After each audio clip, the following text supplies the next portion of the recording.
আসসালামু আলাইকুম। আপনারা সবাই কেমন আছেন? আলহামদুলিল্লাহ আমিও খুব ভালো আছি। তো অনেকদিন যাবৎ অসুস্থ, ঠান্ডা লেগেছে। তো আমি কয়েকদিন আগে আমার পাশের রুমে এক ভাবির মেয়ের জন্য আমি সুন্দর দেখে নূপুর বানাতে দিয়ে আসলাম, ২ জন মিলে পছন্দ করে।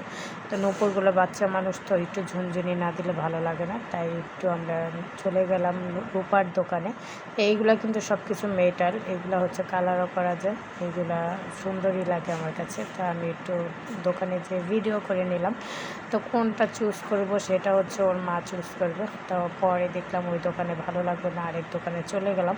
তো হাতের বয়লা কিন্তু আমার কাছে খুবই ভালো লাগে। আসল কথা আমার মেয়ে নাই, এই জন্য এটাই কপাল খারাপ। কারণ মেয়ে থাকলে আমি এতদিনে অনেক কিছু বানিয়ে দিতাম হয়তো। আমার 2টোই ছেলে। তো আমি একটু ভিডিও নিয়ে নিলাম। দেখেন আমি কিন্তু সব জায়গায় বরকা পরে যাই আর মুখোশও লাগিয়েছি। এই জন্য আমার চেহারা এত দেখা যায় না, কিন্তু বাসায় ভিডিও করলে আবার চেহারা দেখে ভিডিও করে। তো আমরা নূপুর হয়ে গেছে, লোককে ফোন দিয়েছে। তো আমরা আজকে যাচ্ছি নূপুর আনার জন্য।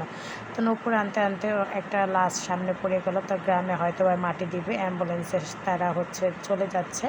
তো এটা আমাদের আজিমপুর কবরস্থান। কারণ কবরস্থানটা দেখলে খুবই ভালো লাগে। আর এই জায়গায় আসলে সব পুরনো কথা, সব ভালো মন্দ কথা সব কিছু মনে পড়ে যায়।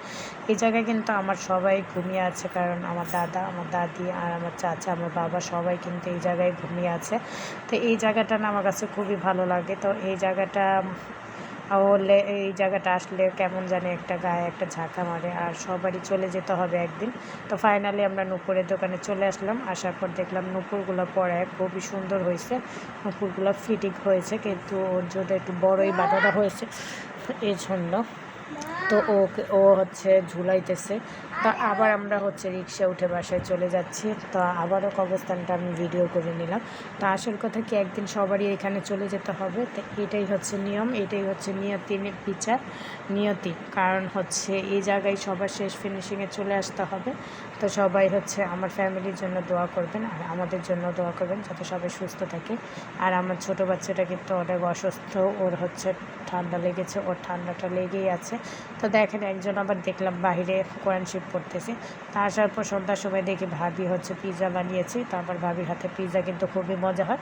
তো 2 পিস আবার আমার ছোটো ছেলেকে দিয়ে পাঠিয়ে দিল। তো পিৎজা কিন্তু ওনার হাতেও খুবই মজা হয়, খুবই ভালো লাগে। সবাই ভালো থাকবেন। আসসালামু আলাইকুম।